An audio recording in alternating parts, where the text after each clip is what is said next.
It's here. It's January, but Santa has brought me a late present. Here we are in the house. I'll spare you the unboxing video, but this is a really nice touch. It was a surprise when I opened the box. They're giving you a shirt with the SVS logo. I don't know how they knew my size. That was pretty incredible right there. Anyway, I'm wondering if they did this on purpose, but look at the blue square. It exactly fits the top of the new Micro 3000 sub. That's interesting if they did that on purpose. So I'm going to be using it as kind of like a dust cover. So SVS, if you're watching this video, maybe you can send me another shirt, extra large, so I can wear it and advertise that way, because this one's staying in the home. There's a lot of reviews on YouTube about this subwoofer, and of course everybody raves about how small it is. And so just to give you an idea, there's a CD case, the famous Dire Straits, Brothers in Arms, one of the best sounding recordings I have, made in 1985, one of the first digital CDs made. And there's a basketball to give you an idea. It is really tiny.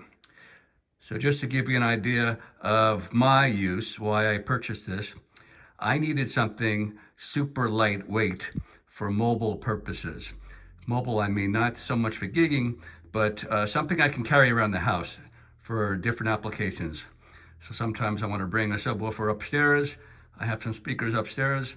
I could do it with this weight, 22.5 pounds. I did a lot of research, and there's really nothing else out there. Even the little KC62, that's 30 something pounds. So I wanted to really keep it light.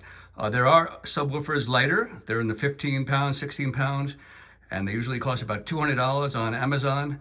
But you know, you're not going to get much when you pay that kind of money. You get what you pay for, the old saying. The subwoofer is pricey though, at $900. It's really pushing it. But if you need something small, desktop system under your desk, or something to hide near the couch, there's not much out there with this kind of performance. Let me give you a little history of my subwoofer journey. I started back, I guess it was in the 90s, with a very big, nice wood cabinet Velodyne F1500, 15-inch subwoofer. That thing is just huge. Then from there, I'm pro audio. I'm a musician. I'm a drummer. Produce some of my own music right now.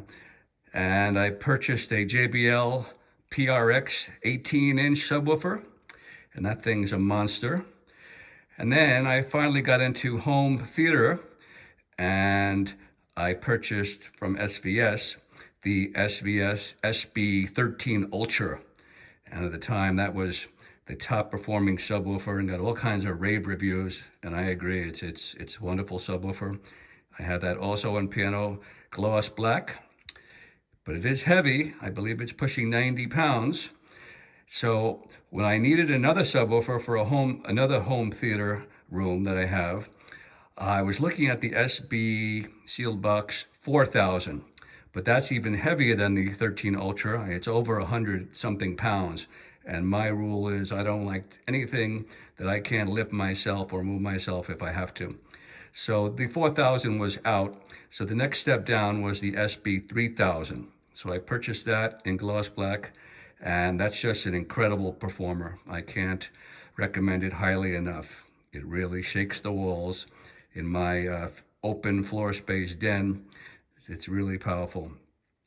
So when I was considering this particular subwoofer, again, something mobile, and I want to match it up with some portable PA speakers I have, and I bet no one on the web has tried that before. So check my channel in the future. I'm going to be doing a couple more videos matching this little sub with some portable PA speakers. And so I looked around, and there wasn't much available in this kind of weight, like I mentioned. So that's why I was leaning toward this or the SB1000, which is slightly heavier at 26 pounds. But going back and forth, when you look at I've never seen the SB1000 in person, but if you look at the pictures on the web, it's larger. So I just figured if I want something to carry around, I want as small as possible. And that's why I went with the SB3000 Micro, and it was a great decision. Little history behind the purchase. I wanted to ask a question, and I noticed on the SVS website that the owner of the company, CEO, Gary Y, I can't pronounce his last name, I don't want to mispronounce it, but he has a direct email. So I figured, yeah, I'll ask my question to him. I emailed him, and that, surprisingly enough, was on a weekend. And that same weekend, maybe it was a Saturday, the next day on a Sunday, he responded to me. So that's pretty impressive for the president of a company to respond to you. And I just want to mention, in the past, I have had issues where I needed to get a repair done on, I guess it was the Ultra speaker I had. And they were great. They sent me a new amp out. Of course, no charge for shipping or the item. So you really have to consider customer service when you're dealing with SVS. Just as a little heads up, there's a company out there, Monoprice, which is very popular right now. It's a very good performing speaker, subwoofer, and the price are really good, but people are complaining about the customer service. Their policy is if an amp goes, you got to ship the whole 100 and plus pound subwoofer back to them. They won't ship you just the amp module.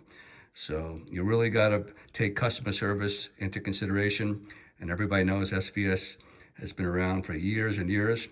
And by the way, I don't work for SVS. And you're going to find out in this video, I'm going to give you a couple of negatives on the subwoofer that most people won't do if they actually work for the company. If you want to deal with someone who is very knowledgeable, I would recommend Ed Mullen. I've dealt with him for a number of years, and he is just a dictionary of knowledge about anything you can ask, and he helped me make this decision for myself. So I purchased, again, like I said, I have two other SVS subs, both in piano black. So I got this one in piano black again. And when you're paying this kind of money, $900, I unboxed it and I meticulously looked for any kind of scratches. And I'm gonna have to say, this subwoofer is absolutely perfect. There's no swirl marks or anything. The piano gloss is just gorgeous. You know, you heard of these European countries that you have to spend $8,000 for a subwoofer. I don't think that they can make any better finish in piano black than this is. Of course, you can't get around the fact that black piano gloss is a fingerprint magnet, so many people will shy away from it and get the less expensive vinyl wrap finishes. But here's a little trick that I want to share, and that is when I get my subwoofer, one of the first things I do is I apply a coat of a high quality pure Carnauba car wax. In this case, I'm using Mother's, but you can use any Meguiar's. But this, first of all, it gives a beautiful shine, but it gives a little protection from those fingerprints. So when you are handling it, they're easily rubbed out once you have that coating of Carnauba on there. So like once a year, I'll apply it, and it really holds me in good stead. So the question comes down, why SVS? Besides their great customer service, there are as many subwoofer companies out there with great reputations, great performance, and some of them even less expensive. Well, this is what makes SVS unique for me, and I won't buy any other subwoofer unless they have it, and that is the app control. SVS, I believe they're the first. Well, actually, there's one more company out there. I think B&W has one, but they only have it in their very expensive subs. Same thing for Rel, very top end where they have any kind of remote control. So why do I like this?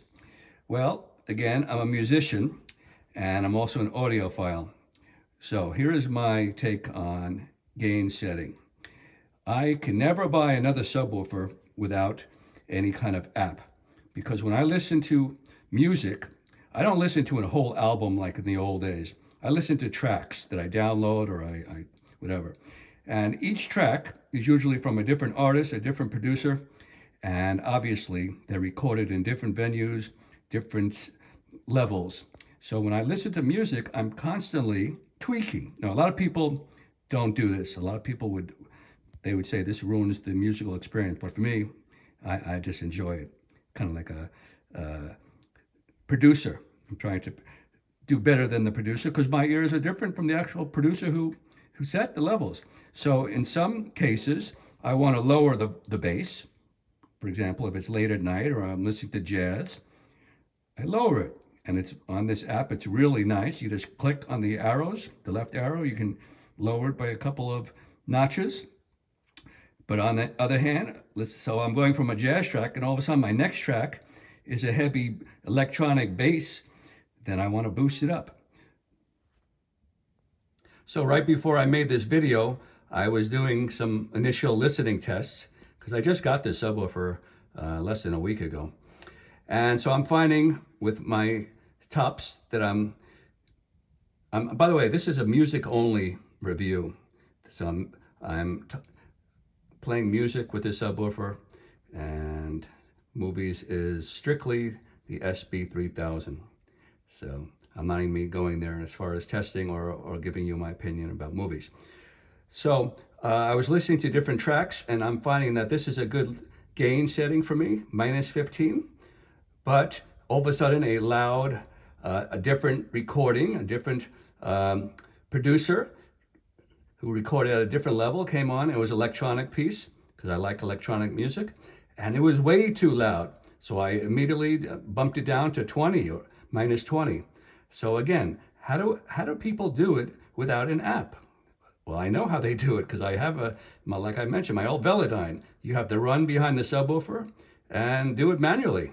And sometimes those subwoofers behind is not so easy to get to. So it's a real hassle. On the other hand, as a drummer, I have some demo drum tracks from Chesky Records. I can recommend them if anybody wants to know the exact tracks I'm talking about. I like to boost that up a little louder. And as a drummer, I know exactly how loud a real kick drum is or real cymbal crashes are or a snare hit. So I actually boost that track up to -5. So that's a huge range. I'm going from -20 to -5 for different tracks. And to me, this app is just something, I don't know how people buy any other company's speaker without it. It's just that good. I can't recommend it highly enough. So I've been testing this subwoofer with different tops, like I mentioned, portable PA speakers, battery powered, and some of them have a line out that's more powerful than others. So I want to mention that if you run into that issue where if you're finding you have to push the subwoofer gain to like -5 all the time, that you're just not getting, there's nothing wrong with the subwoofer. It's just that your receiver or the speaker you're running it from doesn't have enough output. So this really helps a lot. It's called a splitter, and they're very inexpensive. You can buy, and I believe it gives you I'm not sure if it's 6 dB gain, but it definitely makes a difference. So just a little heads up. But this subwoofer is very, very powerful, but you have to have a good gain coming into it. That's one thing I've found. Whenever I review a new product, I like to go over the pluses and minuses.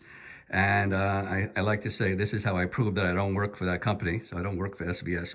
Let's talk about some of the things that maybe they can improve on or I wish they'd had. So number one, I know this was a feature that people didn't like and then they took it away. And that is a power indicator on the front.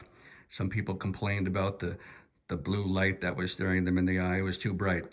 But I want to tell you, I have another speaker. It's a Mackie Thump Go, very inexpensive speaker, $400. And in the app, you can turn off that power indicator on the front. So if you don't want it, you just flip a switch and it's off.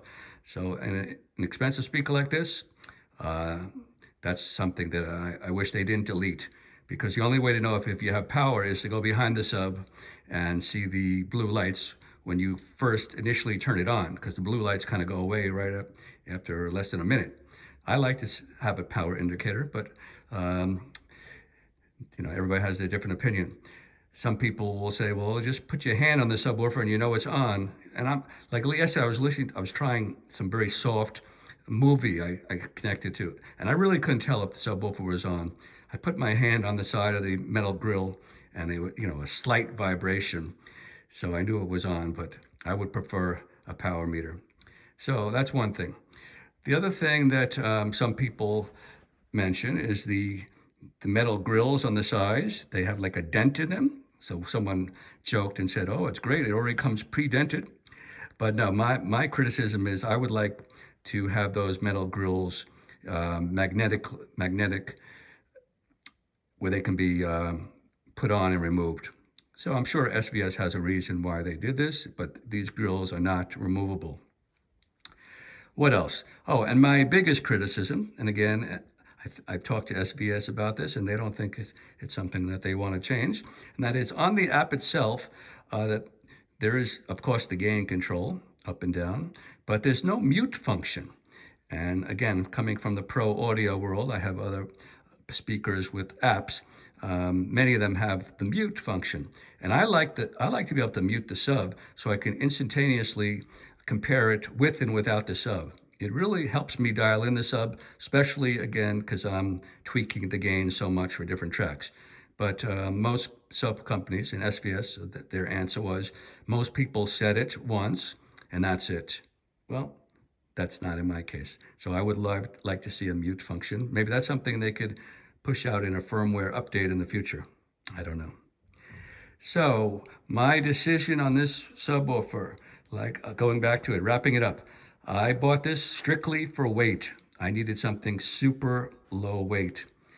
And I'm going to tell you right now, I'm shocked. And many people, if you read the reviews, and I've read them all, and many people say they can't believe the power coming out of this little box.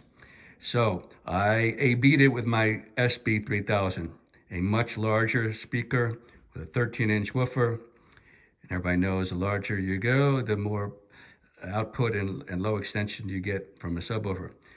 Anyway, I don't really like to play too loud. I'm trying to protect my hearing when I'm listening to music.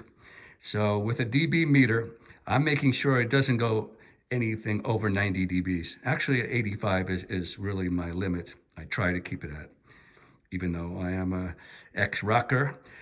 From band situations where I used to love to play loud, but I know my hearing is very valuable. So going back to what I was talking about, I A/B'd these two speakers, the micro against the SB3000 at 85 dB. And I'm gonna have to say, I could not tell the difference. This little speaker had the same quality kick low end as the SB3000. Of course, if you're gonna do any kind of movie listening and you have the extra space, because it's obviously larger, you go for the SB3000. It's not that much more money, but the performance is huge. Just to give you an example, when I was breaking the sub, there's a track that's recommended. It's called Sneakers. It's the soundtrack from Sneakers.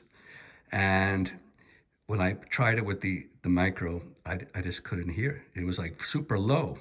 When I played that same track with the SB3000, it was literally shaking the house. So this subwoofer does not go down.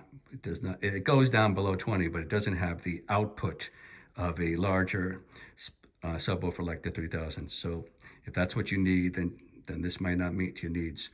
I was looking at the SB1000 I mentioned before, but I would either buy this or I would jump to the 3000 if I was going to give anybody advice. If you have the room, movies, 3000. If you need the tiniest, micro. A couple more negatives that I want to mention, and I'm not the first one who's mentioned this. Again, if you read the comments, it would be nice, especially in my case where I'm using pro audio gear, that we had XLR out and in. This is just RCA. And the other one that's probably more important and more people mention, and that is at this price range or in this day and age of technology, that there's some kind of room correction technology that's available on less expensive units. I'm thinking of Sonos, and they use their cell phone app, and they use the cell phone microphone to do a sweep of the room and give some basic correction. So I'm sure SVS is working on that for the future. And again, maybe that could be a firmware update. I got my fingers crossed. Okay, let's wrap this up. I want to mention that my testing has been in a family room with an open floor plan that goes into a kitchen, into a hallway. So all the reviews I've read, or the majority of the reviews that I've read, say this subwoofer is for a small room or a medium to small room. And I don't really agree. I played this speaker with other tops that go over 90 dB. And again, it filled the huge space with great bass. Maybe it doesn't go down below 20 hertz, but not much music does. And it just filled that, it kept up with the tops that can go up to over 100 dB. So very, very impressive. Really, if you're going to listen to any kind of volume below 90, you really don't need much more. So in conclusion, I'm very happy with this purchase. I think SVS came out with a winner, and it's incredible technology. The subwoofer is inert; it doesn't move. It's really a great feat. There are subwoofers, like I mentioned, that are just as small, but they don't perform like this. So that's it. I'm happy with the performance. If you have the money, $900, like I mentioned, is not an easy pill to swallow. But in my case, it was money well spent, and I am very happy. Okay, this is Bill. Thank you for watching.